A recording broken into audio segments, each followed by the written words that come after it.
नमस्कार, मैं आप सभी के साथ राजीव झा और आप देख रहे हैं सन एक्सप्रेस। और सन एक्सप्रेस के कैमरे में फ़िलहाल मौजूद हैं करस्योंग से भाजपा विधायक श्री बीपी बजगई जी। और हम ये जानते हैं कि करस्योंग क्षेत्र में सबसे ज़्यादा चाय बागान आते हैं और हमने यह सोचा कि चाय बागान में ही इस बार बजगई जी को बुलाया जाए। तो हम चाय बागान में मौजूद हैं और सामने लोकसभा का चुनाव है 2024 को, और कुछ ही महीनों बाद यानी लगभग 2-3 महीने के बाद ही लोकसभा चुनाव हेतु मतदान होंगे। इसको लेकर राजनीतिक सरगर्मी बढ़ गई है, लेकिन हम फिलहाल अपने दार्जिलिंग जिले क्षेत्र से रिलेटेड हम उनसे बातचीत करेंगे। और बीपी बजगई इन दिनों लगातार हम देख रहे हैं कि भाजपा के खिलाफ ये बयान दे रहे हैं। तमाम मीडिया में, तमाम पत्र पत्रिकाओं में इनके बड़े बड़े पोस्टर जो है देखने को मिल रहे हैं कि बजगई जी हुए विरोधी, बजगई ने अपना सुर बदला, बजगई भाजपा के खिलाफ होने जा रहे हैं। हमने तो यह भी सुना कि बीपी बजगई लोकसभा चुनाव में अपनी उम्मीदवारी भी दर्ज करेंगे। ऐसी ही अफवाहें अभी तक हमारे सुनने में आई हैं। अब कितनी इसमें सत्यता है वो सब हम बजगई जी से हम जानेंगे। तो सबसे पहले बहुत बहुत स्वागत है बजगई जी आपका सन एक्सप्रेस में। आपको भी। तो जैसा कि मैंने कहा कि इन दिनों लगातार हम देख रहे हैं कि आपने भाजपा विरोधी अभियान इन दिनों शुरू किया है। इसके पीछे का कारण हम भी जानना चाहेंगे और आपके जो पहाड़ के चाहने वाले लोग हैं और पहाड़ की जनता है वो भी जानना चाहेंगे कि आखिर क्यों वो बीपी बजगई जो भाजपा से विधायक है वो भाजपा के खिलाफ बात कर रहा है। देखिए, अगर कोई मुझे, चाहे वो पार्टी का हो चाहे पार्टी से बाहर का आदमी का हो, अगर कोई मुझे पार्टी विरोधी लेबल लगाना चाहेगा तो वो लेबल मुझे नहीं लगेगा, वो हमारे माननीय प्रधानमंत्री नरेंद्र मोदी जी को लगेगा वो लेबल। तो क्या नरेंद्र मोदी जी, हमारे प्रधानमंत्री जी, भाजपा विरोधी हैं? उन्होंने स्पष्ट रूप से कहा है वोकल फॉर लोकल। मैं कैंडिडेट में भी वोकल फॉर लोकल हो रहा हूँ। मैं अपने प्रधानमंत्री के नक्शे कदम पर चलना क्या है? भाजपा विरोधी होना है? इस तरह से मीडिया हमें उस निगाह से क्यों देखती है, या कोई पॉलिटिशियन हमें उस निगाह से क्यों देखती है? हमने 3 बार आउटसाइडर को जिताया पहाड़ से। इस बार हम, जब खुद प्रधानमंत्री ने कहा वोकल फॉर लोकल, तो मैंने कहा, मैं तो कभी भी ये नहीं चाहा कि मुझे आप लोकसभा का उम्मीदवार बनाओ। एक लोकल अच्छे आदमी को जो हमें समझ सकता है, हमारे लोगों की भावनाओं को समझ सकता है, यहाँ की पॉलिटिकल इश्यूज को समझ सकता है, जो वोकल है यहाँ के इश्यूज पर, ऐसे आदमी को आप कैंडिडेट बनाइए। मैं बोल रहा हूँ, मुझे बनाने के लिए नहीं बोल रहा हूँ। और अगर इस तरह लोकल को कैंडिडेट बनाने के लिए बोलने पर अगर मैं भाजपा विरोधी होता हूँ, तो जो भी लोग मुझे भाजपा विरोधी बता रहे हैं वो आदरणीय प्रधानमंत्री के भी उतने ही विरोध कर रहे हैं। कैंडिडेट पर हम आपसे विस्तार से बाद में बात करेंगे, लेकिन प्रधानमंत्री ने जिस तरह से 2019 के लोकसभा चुनाव में गोरखाओं और पहाड़ की आवाम के लिए ये कहा था कि भाई गोरखाओं का सपना मेरा सपना है, और गोरखाओं के जो सपने उन्होंने दिखाए थे आम लोगों को, वो सपना अब तक आज के डेट तक तो पूरा होता हुआ नज़र नहीं आ रहा है। बीते दिनों हमने ये देखा, आपने भी देखा कि पहाड़ के कुछ एक लीडर्स जो है गृह मंत्री से जाकर मिल के आ रहे हैं और उनके बाद वो स्टेटमेंट मीडिया में ये दे रहे हैं कि बहुत जल्द 11 जनजातियों की जो मांग लंबे समय से आ रही है वो अब पूरा होने वाला है। तो अब तक तो पूरा नहीं हुआ है, क्या इसे एक मात्र हम इलेक्शन स्टंट माने ना? इसमें कुछ आपको इंटरनल कुछ खबर है ना होने वाली है ना क्या होने वाला है? क्या जानकारी है आपको? अगर यहाँ के कुछ नेताओं के ने जैसे कहा, आपने कहा कि सारी गोरखाओं को, 100% गोरखाओं को अगर जनजाति बनाए चुनाव से पहले, तो सबसे ज़्यादा खुशी मुझे होगी, क्योंकि इसके लिए कई पापड़ बेलना पड़ा है। अभी भी कुछ महीने पहले मैंने सब जगह से अपना आस मारकर मैंने भारत के राष्ट्रपति तक को इसमें पत्राचार किया, और उन्होंने इसको संज्ञान में लेते हुए, मेरी चीज़ को संज्ञान में लेते हुए उन्होंने इसका जिक्र जनजाति मंत्रालय में किया है, राष्ट्रपति भवन से। ये चिट्ठी मेरे पास है।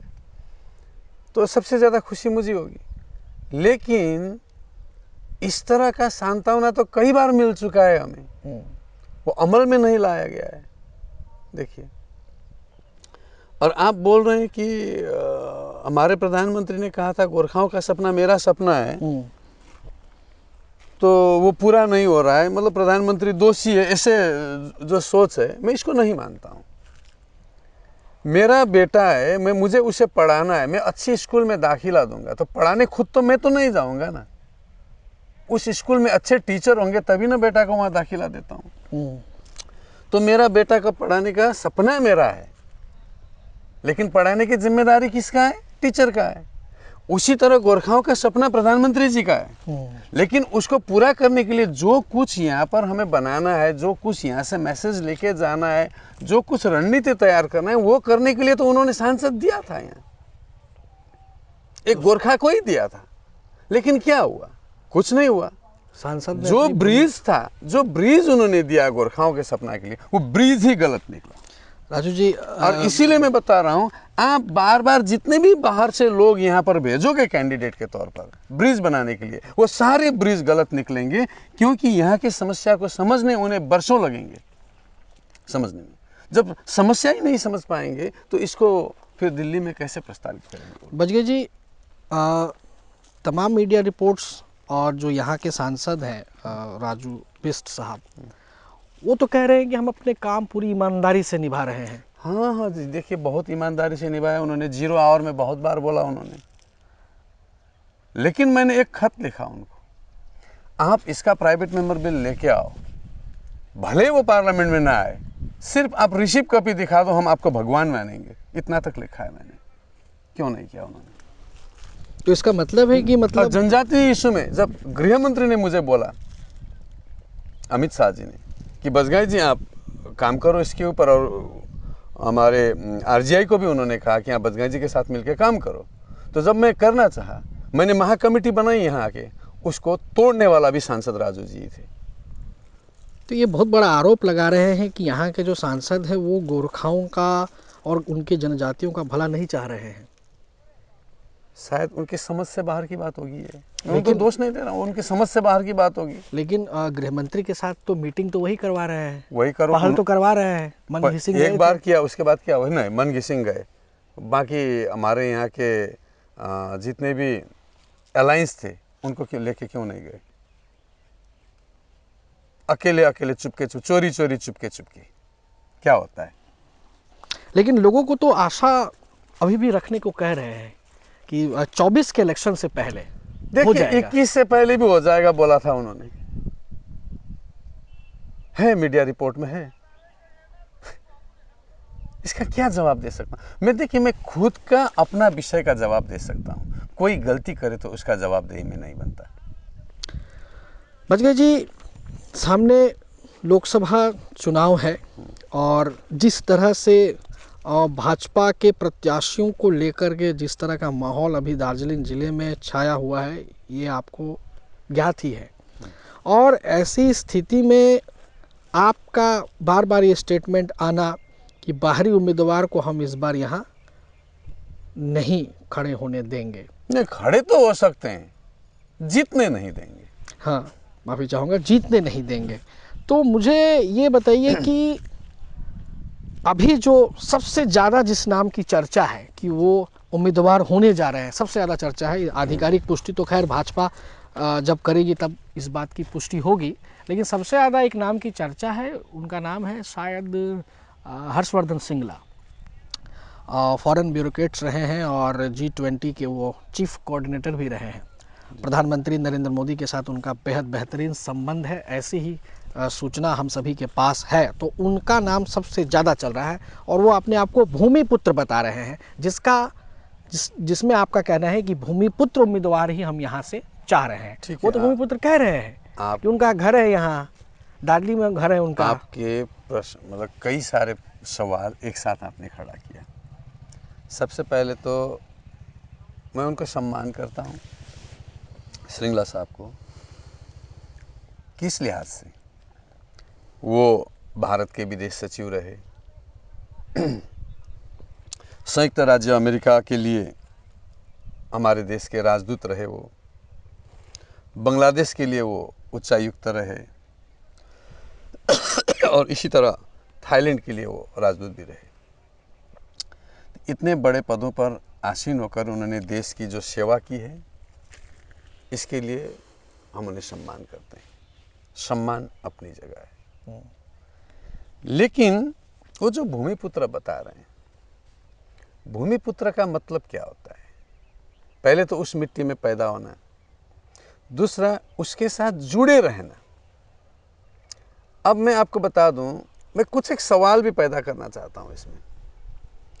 1980 के बाद प्रांत परिषद ने अलग प्रांत के लिए एक आह्वान किया। फिर उसी साल GNLF पैदा हुआ। फिर 86 से 86 साल से GNLF ने गोरखालैंड का आह्वान किया। एक बहुत बड़ा चीज़ यहाँ घटना देखने को मिला।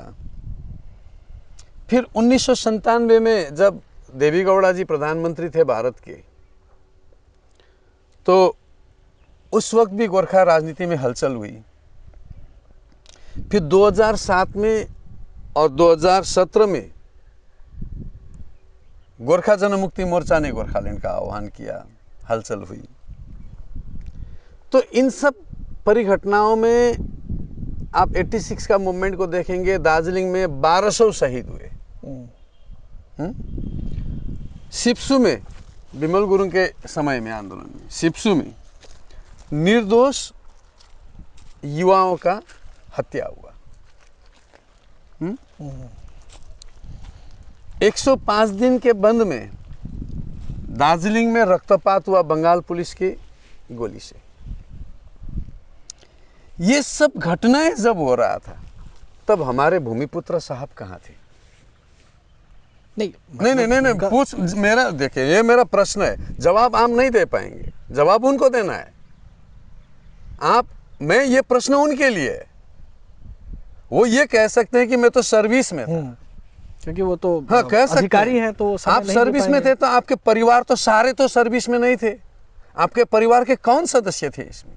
अपने ही परिवार के बताइए। या हमारे बच्चे मरे हैं, हमारे भाई बहन मरे हैं, हमारे दोस्त मरे हैं, हमारे चाचा मरे हैं। तो ये जो भूमिपुत्र वाला बात है, आप देखिए कुछ दिन पहले टिस्टा में एक त्रासदी हुई। उस त्रासदी में आप आए और मुझे सोशल मीडिया में देखने मिला कि आप अनित थापा जी के साथ घूम रहे थे वहाँ पर। अच्छी बात है, आना चाहिए। लेकिन इससे पहले दार्जिलिंग में आइला जैसी विपत्ति आई। आप या आपके परिवार के कौन आए?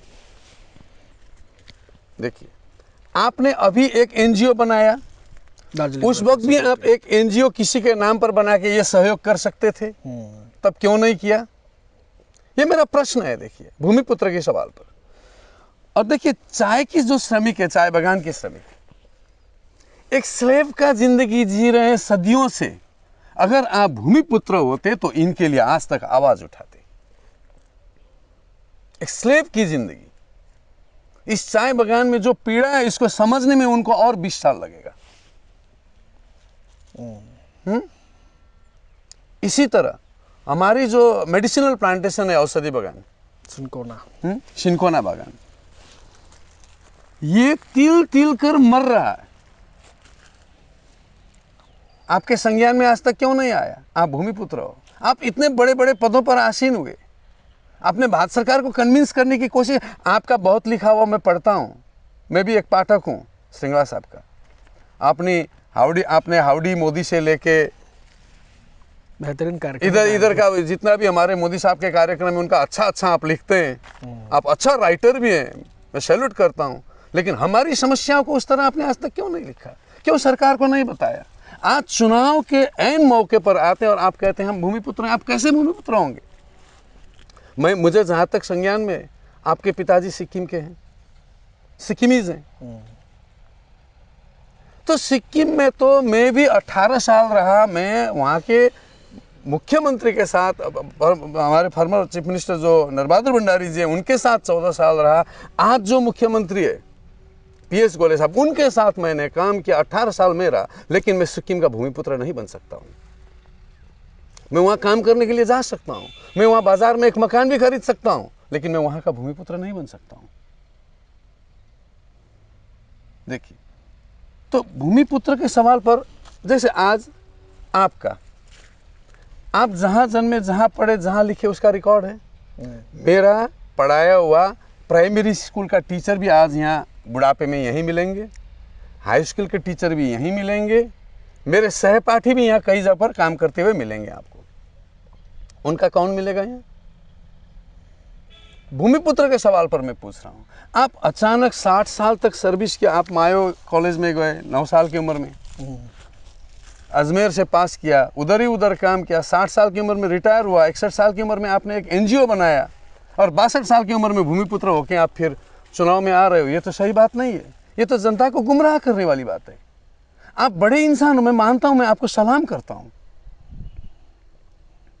लेकिन आप भूमिपुत्र कतई नहीं हो सकते। अगर सिर्फ मकान होना भूमिपुत्र होना है तो मिथुन चक्रवर्ती भी दार्जिलिंग का भूमिपुत्र होना चाहिए, गोविंदा भी दार्जिलिंग का भूमिपुत्र होना चाहिए, और जितने लोगों ने यहाँ पर पहाड़ में ये होम स्टे खरीदा है, मेदिनीपुर, बर्धमान, बीरभूम से आके, वो सब यहाँ के भूमिपुत्र होने चाहिए, अगर मकान खरीदने भूमिपुत्र होता है तो। देखिए, ये तो रही भूमिपुत्र वाली बात। हमने ये देखा कि श्रृंगला साहब जहाँ भी जा रहे हैं, ख़ास तौर से इससे पहले भी दार्जिलिंग वेलफेयर सोसाइटी का जब गठन हुआ, उस समय उस सोसाइटी के बैनर तले पहाड़ के काफ़ी सारे युवाओं को उन्होंने रोज़गार मुहैया करवाया है। देखिए, रोज़गार, हमारा समस्या रोज़गार ही नहीं, हमारा समस्या अपनी पहचान की लड़ाई है। वो तो कह रहे हैं कि हम पहचान के लिए हम क्या दिलाएंगे? कोई नहीं कर सकता। जिसने खुद के अपना टाइटल को एस्टैब्लिश नहीं कर पाया, वो हमारी गोरखाओं की पहचान बताएंगे? आज उनका नाम क्या है? हर्षवर्धन श्रृंगला। श्रृंगला कभी टाइटल नहीं हुआ करता था, वो छिरिंगला, छिरिंग ठेंडुपला के बेटे हैं वो अपने। और उन्होंने अपना नाम, वो मुंबई में पैदा हुए हैं, मुंबई में पैदा होने पर उन्होंने महाराष्ट्री संस्कार में अपना, मतलब मराठी संस्कार में अपना नाम रखा, जो पिताजी का नाम टाइटल में बनाओ। तो उन्होंने क्या किया? हर्षवर्धन उनका गिविंग नेम, नामकरण का मराठी संस्कार में, और पिता का नाम टाइटल छिरिंगला। तो छिरिंगला में TSH श्रिंग, तो उन्होंने गलत प्रोनाउंसिएशन मतलब हुआ, तो उन्होंने श्रृंगला लिख दिया। इसको लेके एक उनका डिपार्टमेंटल थोड़ा प्रॉब्लम भी हुआ था उन्हें, उनका लाइफ रिकॉर्ड में। तो उन्होंने श्रृंगला को स्वीकार कर लिया, जो मतलब श्रृंगला को छिरिंग के बेटे, ला तो जी फलना जी, ऐसा श्रृंगला मतलब छिरिंगला के बेटे। ये प्रोनाउंसिएशन का बात है। नहीं, मैं बता रहा हूँ, श्रृंगला हुआ। आपने अपने पिता का नाम तक को नहीं बचा पाया, छिरिंग तक को नहीं बचा पाया, श्रृंग हुआ। हम गोरखाओं की पहचान को क्या बचाएंगे? और आपने मराठी संस्कार में अपना यहाँ का संस्कार भूल के, आज देखिए, मैं किसी परिवार को, किसी के परिवार के सदस्य को राजनीति में घसीटना नहीं चाहूँगा, उनका बेटा का नाम भी मराठी संस्कार में हुआ है। पहले अपना नाम, उसके बाद बाप का नाम, उसके बाद टाइटल। तो जो आदमी मराठी संस्कार में अपना नाम रखता है, वो यहाँ का भूमिपुत्र कैसे हो सकता है? यानी कि आपके, मैं चाहता हूं उनसे आधा घंटा बैठ के बात करने के लिए, कैमरा में, ऑन कैमरा। मैं यहाँ के लोकल इश्यूज पर उनसे बात करना चाहता हूँ। चले ना, अमेरिका में होता है ना, 2 कैंडिडेट साथ में बैठ के अपना अपना बताते हैं, आइए ना, हम भी ऐसी तरह बात करना चाहेंगे यहाँ के लोकल इश्यूज पर। देखते हैं कौन कितना स्थानीय होता है। यानी आपके मुताबिक कि हर्षवर्धन श्रृंगला ने अपनी जो अपना पुश्तौनी जो टाइटल है तेंदुप, उनको हटा दिया अपने स्वार्थ के वजह से। हाँ, हटा दिया। यहाँ का संस्कार में वो नहीं होता है। हमारा भुटिया संस्कार, यहाँ का दार्जिलिंग का संस्कार, बंगाल का संस्कार में ऐसा नहीं है, नामकरण ऐसा नहीं होता है। मैं किसी का संस्कार पर अटैक नहीं कर रहा हूँ, लेकिन हमारी जो संस्कार है, अगर यहाँ की संस्कृति को बचाना है, यहाँ की भाषा को बचाना है, यहाँ की अपनापन को बचाना है, तो यहीं का संस्कार भी जिंदा होना चाहिए ना। आप तो अपने नाम तक में उसको जिंदा नहीं रखा आपने, और आप गोरखाओं का ये जो आइडेंटिटी का आंदोलन है इसको दिशा देंगे। देखिए, अगर कोई कहीं रहने से वो वहाँ का स्थानीय होता है, भूमिपुत्र होता है, तो मैं दो छोटी ऐसा तो कई सारा मैं एग्जाम्पल देना चाहूँगा। पश्चिम बंगाल में एक मुख्यमंत्री थे, ज्योति बसु, जानते, उनके पिताजी निशिकांत बसु वो ढाका के बारूदी के हैं, ढाका के बारूदी नाम की जगह से वो हैं। तो आज क्या ज्योति बसु का फैमिली ढाका में जाके हम वहाँ का भूमिपुत्र है बोलने से होगा? बेशक उनका पुश्तैनी घर हो सकता है वहाँ, हमारे ही देश में हमारे ही नेता, हमारी ही पार्टी में LK आडवाणी जी वो कराची में जन्मे, लेकिन आज आडवाणी का परिवार कराची में जाके हम भूमिपुत्र बोलने से होगा? भूमिपुत्र का डेफिनेशन कई मायनों में लिखा जाता है, कई तरीके से लिखा जाता है, कई एंगल से देखा जाता है, उसका बहुत सारा डायमेंशन होता है। उन सारे डायमेंशन को पूरा होना चाहिए यहाँ किसी के कैंडिडेट बनने के लिए। अगर इस तरह का कैंडिडेट आएगा तो उसको मैं सपोर्ट करूँगा। बजगे जी, इस बार भूमिपुत्र को लेकर आप अपना स्वर जो है कुछ ज़्यादा ही मुखर कर रहे हैं। मुझे लगता है कि अगर कोई भी प्रत्याशी कहीं से भी खड़ा हो ही सकता है, ये भारत का संविधान उसको अधिकार देता है। अब यहाँ से कोई कैंडिडेट हो, इसकी ऐसी कौन सी अनिवार्यता है? क्योंकि इससे पहले भी जो कैंडिडेट था और उससे भी पहले और उससे भी पहले जो कैंडिडेट था, मैं आपको बता रहा हूँ, इसी पहाड़ से एक ऐसा सांसद बने जो कभी कांग्रेस जब देश में सत्ता में था उस वक्त उसी पार्टी में वो सेक्रेटरी जनरल थे। ऐसे आदमी पहाड़ से MP बन के गए हैं। टी मेनन, मैं टी मेनन का बात कर रहा हूँ। जब यहाँ से आनंद पाठक गए थे तो स्वायत्त शासन का बिल उन्होंने लाया था। कम से कम आज का GTA से तो अच्छा था वो। हाँ, जिला परिषद के साथ एक स्वायत्त शासन होता था वो।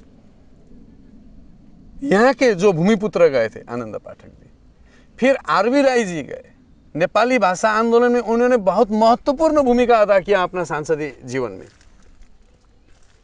तो इस तरह के कई सारे यहाँ से सांसद गए हैं।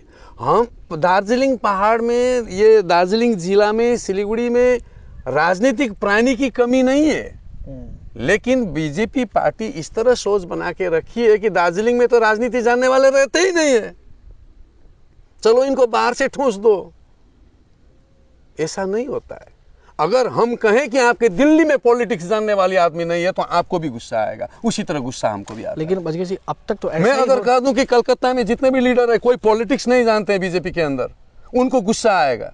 आप हमें वही कह रहे हो आपके अंदर पॉलिटिशियन नहीं है, हम बाहर से ही भेजेंगे, तो गुस्सा हमको भी आता है। अब तक तो ऐसा ही हो रहा था, अब ऐसा अगर नहीं होगा, अब नहीं होगा। आप कैसे रोकेंगे जी? आने दीजिए कैंडिडेट को, लड़ेंगे, हम भी नॉमिनेशन फाइल करेंगे, देखते हैं क्या होगा, किसको नुकसान होगा किसको फायदा होगा बाद में देखेंगे। यानी कि आप कह रहे हैं कि अगर बाहरी कोई भी उम्मीदवार हो, इवन अगर राजू बिष्ट साहब भी अगर उम्मीदवार होते हैं, तो क्या उनके खिलाफ भी आप नॉमिनेशन डालेंगे? राजू बिष्ट अभी तो मणिपुर के, यहाँ के नहीं। 5 साल तो उन्होंने यहाँ का होकर काम ही नहीं किया, मिलकर काम नहीं किया। मिलने के लिए कितना लेटर लिखा मैंने। एक समय बजगे जी, एक समय आप राजू जी के बेहद करीब हुआ करते थे। हाँ, गोरखा होने के नाते मैंने उन पर विश्वास किया था, लेकिन उन्होंने मेरी विश्वास पर घात किया। अभी देखना यह है कि अगर हर्षवर्धन श्रृंगला को, अगर भाजपा, जो हमारे पास इंटरनल हम लोगों को इन्फॉर्मेशन है उसके मुताबिक हर्षवर्धन श्रृंगला का ही टिकट कंफर्म माना जा रहा है। नहीं, इंटरनल ही नहीं, एक बंगला अखबार में भी कल आया और मुझे पार्टी के ऊपरी विश्वस्त सोर्स से भी मुझे कहा गया। बस मैं तो मान के चल रहा हूँ। आपका स्टैंड क्या रहेगा अगर उस समय टिकट मिलता है? मैं नॉमिनेशन फाइल करूंगा। तो इसमें तो वो भाजपा के जो वरिष्ठ नेतृत्व है वो तो फिर आप पर नाराज हो जाएंगे। उनको सोचना चाहिए, ये मेरी समझ से बाहर की बात है, उनकी समझ की बात है। मुझे जो करना है वो मैं करूंगा, उनको जो करना है वो करेंगे। जैसे कुछ दिन पहले हमारे राज्य अध्यक्ष सुकांत मजुमदार जी ने, अगर बजगाई ने ऐसा किया, शर्मा ने ऐसा किया, तो उनके ऊपर एक्शन लिया जाएगा, वो जीत के दिखा दे। इसका मतलब तुम कितना भी कहो हम बाहर से ही ले आके देंगे, ऐसा कहना भी तो अर्थ निकलता है उसका। हाँ, अर्थ ऐसा निकलता है कि नहीं? तो ठीक है ना, आज कलकत्ता में एक जो हमारा चीफ मिनिस्टर कैंडिडेट होगा, बीजेपी डिक्लेयर कर दे कोई साउथ इंडियन होगा, फिर मैं दार्जिलिंग में मान जाऊंगा। तो या कोई नागालैंड से आएंगे या कोई जम्मू कश्मीर से आएंगे, डिक्लेयर कर दे, फिर मैं हाँ दार्जिलिंग में बाहर का एमपी को मान लूंगा। आप कर सकते हो, जब आप नहीं कर सकते तो हम क्यों कर सकते हैं उसको? हमें करने का क्या जबरदस्ती है? आपके लिए वो भारी होगा, हमारे लिए हल्का होगा। राजनीति तराजू पर बराबर की होनी चाहिए। यानी कि इस बार का आपका स्टैंड एकदम स्पष्ट है, क्लियर एंड लाउड। अगर भाजपा के ऊपर लेवल के जितने भी नेतागण हैं वो अगर आपको कन्विंस कराने की कोशिश करे, किसी कोशिश करके देख लें, कोशिश करके देख लें। आज तक मुझे खरीदने के लिए न पैसा छपा है न छपेगा, ऐसा मशीन भी नहीं बना है। तो बजगाई क्या चाह रहा है? लोकल कैंडिडेट, और वो कैंडिडेट हमारे इश्यूज को पार्लियामेंट तक ले जाएगा। अभी तक तो उस तरह की कोई मतलब जो है कुछ असर भाजपा के एमपी को जिताने के बाद अब तक तो नहीं हो रहा है। एक बार पहाड़ की पहली बार बीपी बजगाई राजनीति में आया है, पहली बार ऐसा हुआ है। आज तक तो कुछ नहीं हो रहा था ना, अब होगा। तो अब देखना यह है कि बजगाई जी का जो स्वर, अब इन दिनों विरोध का स्वर हमने अभी उनसे मुंह से सुना, अब देखना यह है कि आने वाले समय में भाजपा किसे टिकट देती है। एक छोटा सा सवाल, मेरा अंतिम ही सवाल उनसे रहेगा कि बजगाई जी 5 वर्ष जो अभी एमपी हैं उनका कार्यकाल आपने देखा, हमने देखा, उनके कार्यकाल को देखते हुए आप क्या कहना चाहेंगे?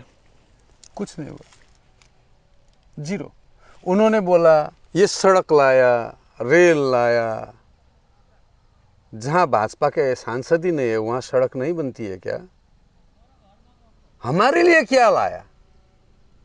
जिसके लिए हमने जिताया था उसके लिए क्या किया? सड़कें, पुलें, ये ब्रिज, जल जीवन मिशन का पानी, जहां भाजपा ने नहीं जीता है, जहां किसी और पार्टी का सांसद मतलब एमपी कैंडिडेट जीता है, वहां क्या जल जीवन मिशन का पानी नहीं जा रहा है? इन सब का श्रेय सांसद ही लेंगे? ऐसा तो आज तक तो नहीं होता था, इन्हीं के समय में क्यों हुआ ऐसा? इस तरह का क्लेम क्यों होने लगा? उनका कहना है कि हर काम धीरे धीरे होता है। हर काम धीरे धीरे होता है। जैसे सड़कें बन गई, दार्जिलिंग मोड़ की बड़ी समस्या थी, बागडोरा एयरपोर्ट ये सड़कें जा रहा है, ये बना रहे हैं। उन्होंने बोला कि हाँ हमने किया। 2016 में ये सड़क बनने को तय हुआ था। मंत्रालय में जाके इसका डॉक्यूमेंट वो देख सकते हैं। यानी कि और वो तो 19 के बाद एमपी है। यानी कि इनके कार्यकाल से यहां तक देखा मैंने, ये वंदे भारत ट्रेन चला, उसमें भी उनका एक पोस्टर में फोटो देखा मैंने। वंदे भारत ट्रेन चलता है, जलपाईगुड़ी डिस्ट्रिक्ट से पहुंचता है कलकत्ता। दार्जिलिंग जिला में कहीं नहीं है, फोटो उनका आता है। मतलब आप कहीं ना कहीं कह रहे हैं कि क्रेडिट लेने वाले सांसद, ये तो ठीक बात नहीं है ना। आप काम करो ना, क्रेडिट तो जनता खुद देंगे, हम देंगे क्रेडिट। काम करो ना, काम ही नहीं किया। तो बजगाई जी अगर श्रृंगला को टिकट मिलता है तो आप जैसा कह रहे हैं कि हम नॉमिनेशन फाइल करेंगे, तो नॉमिनेशन फाइल करेंगे तो पहाड़ की जनता आप पर भरोसा करेगी? जो चुनाव में देखेंगे। आपको क्या लगता है? मैं तो भर रहा हूं ना नॉमिनेशन। देखिए, हार जीत होती रहती है, लेकिन मुझे अपने मुद्दे को बचाना है, हमारे लोगों की सोच को बचाना है, उनके जज्बात को बचाना है। तो इन सारे चीज़ों को बचाने के लिए आप किसी भी हद तक जा सकते हैं? किसी भी हद तक मतलब मैं हथियार तो नहीं चलाऊंगा, आतंकवादी तो नहीं बनूंगा। पॉलिटिकली, डेमोक्रेटिकली, डिप्लोमेटिकली सब कुछ करूंगा। ये मेरा डिटर्मिनेशन है। तो अभी आपने करसोग से भाजपा विधायक बीपी बजगाई को सुना और उनका जो स्टेटमेंट है उनसे यही समझ में आ रहा है कि भाई अगर इस बार भाजपा ने यहाँ के किसी स्थानीय, दार्जिलिंग जिले के स्थानीय किसी उम्मीदवार को एमपी का टिकट नहीं दिया, अगर सिंगला को छोड़िए राजू बिष्ट साहब को भी अगर टिकट मिलता है तो ये उनके भी खिलाफ नॉमिनेशन डालेंगे। तो अब देखना यह है कि दार्जिलिंग जिले का जो इस बार का चुनाव होने वाला है वो बेहद इंटरेस्टिंग होने वाला है, और हम भी देखेंगे कि आखिर बजगई का जो स्टैंड है वो पहाड़ की जनता के लिए या फिर पहाड़ के जिन मुद्दों की बात बजगई साहब कर रहे हैं उसमें कितना असर होता है। जाते जाते आप राजीव जी, जाते जाते मैं बता रहा हूँ कि सिर्फ पहाड़ नहीं, यहाँ सिर्फ गोरखा नहीं, राजवंशी, मेच, टोटो, राधा, आदिवासी के साथ यहाँ के मूलवासी जो हमारे इस क्षेत्र के बंगाली, पंजाबी, मारवाड़ी, बिहारी सभी भुगत रहे हैं, उन सबको बचाना है। एक सवाल अभी तुरंत मेरे जहन में आया, वो भी मैं सोचता हूँ पूछ ही लूँ आपसे। कभी आप बिमल गुरुंग के कभी आप करीबी हुआ करते थे। बिमल गुरुंग जो पहले गोरखालैंड का राग आलापते थे, अभी वो उत्तर बंगाल अलग राग आलाप रहे हैं, और हमने देखा कुछ दिनों पहले किसी अखबार में कि बिमल गुरुंग ने कहा कि हम कई सारे मुद्दों में बीपी बजगई के साथ हैं। तो एक समय जो गोरखालैंड की मांग उठा रहे थे बिमल गुरुंग साहब, अभी उत्तर बंगाल को लेकर के मांग उठा रहे हैं, इसे आप कैसे देख रहे हैं? इस बारे में उनसे मेरी चर्चा नहीं हुई है। हाँ, मुझे लगता है लेकिन हालांकि आपके मुद्दों के साथ वो सहमत है। मुझे लगता है हमारे कई ऐसे मुद्दे जिस पर हम लोग एक साथ काम कर सकते हैं, सिर्फ बिमल गुरुंग जी में नहीं। हमारे साथ आरबी राय जी है, कामाख्या पार्टी पूरा है, बाकी और हमारे दोस्त लोग भी हैं, बाकी और पॉलिटिकल पार्टीज भी हैं। कई मुद्दों पर हम लोग एक साथ बैठ के सोच सकते हैं अपने लिए, वो पार्टी से ऊपर उठ के। लेकिन जहाँ तक उनका प्रेजेंट स्टैंड है, देखिए मैंने भी कहा था कभी कि उत्तर बंगाल को अलग करना है, तो उत्तर बंगाल से ही तो अलग होगा, लेकिन उसका जो डेफिनेशन लोगों ने इसको गलत समझा था उस वक्त। तो बिमल गुरुंग जी ने भी किस तरह इसको लिया है वो उन्हीं को मालूम है। मैंने क्षेत्रफल के ऊपर अपना काम किया है, 88 पेज का डॉक्यूमेंट बना है, मैंने सौंपा भी है सरकार को चीज़। ये सारी चीज़ों पर कुछ रणनीतिगत बातें हैं जो मैं बाहर नहीं लाना चाहता हूँ। और मैंने कई बार भारत सरकार के जो इंटेलिजेंस के ऑफिसर्स होते हैं उनसे भी मिलकर मैंने इस क्षेत्र में सबसे पहले तो राष्ट्रीयता को बचाने के लिए क्षेत्रीयता की यहाँ की क्या महत्व रही है, इन सब बातों को मैंने जिक्र किया है। और उसके साथ ही मैंने गृह मंत्री अमित शाह जी को भी इस क्षेत्र का इन्फ्लक्स को लेके और इससे राष्ट्रीयता में जो चोट पहुंच रही, जो खतरा है, इसको लेके मैंने पत्राचार किया। उन्होंने मेरा पत्र मिलने का जवाब भी दिया, लेकिन क्या काम हो रहा है भारत सरकार में वो मुझे अभी पता नहीं है। तो मैं इन सारी चीज़ों को तो सरकार को बता ही रहा हूँ, बार बार अवगत करा रहा हूँ। अब सरकार अगर इस देश से प्यार करती है, सरकार खुद अगर राष्ट्रवादी है तो मेरी भावना को समझ सकती है। एक राष्ट्रवादी लीडर ही मेरी भावनाओं को समझ सकती है, बाकी नहीं समझ सकते। बहुत बहुत धन्यवाद अपना इतना बहुमूल्य समय देने के लिए बीपी बजगई जी। बीपी बजगई जी को एक बार फिर हम लोकसभा चुनाव से पहले ठीक अपने फ्रेम में लाने की कोशिश करेंगे। तब तक के लिए आप बने रहिए सन एक्सप्रेस के साथ। धन्यवाद। সব টেনশন ভুলে যেতে জীবনের মজা খুঁজে পেতে চলে আয় কিডস চলে আয় বুড়োজন ড্রিমল্যান্ড ড্রিমল্যান্ড ড্রিমল্যান্ড गोल गोल घूमेंगे झूमेंगे नाचेंगे मौज मनाएंगे हम घर नहीं जाना है मस्ती लुटाना है हर पल को जिएंगे हम Dreamland Dreamland Dreamland Dreamland the fun world Dreamland Dreamland amusement park near Phulbari barrage Siliguri.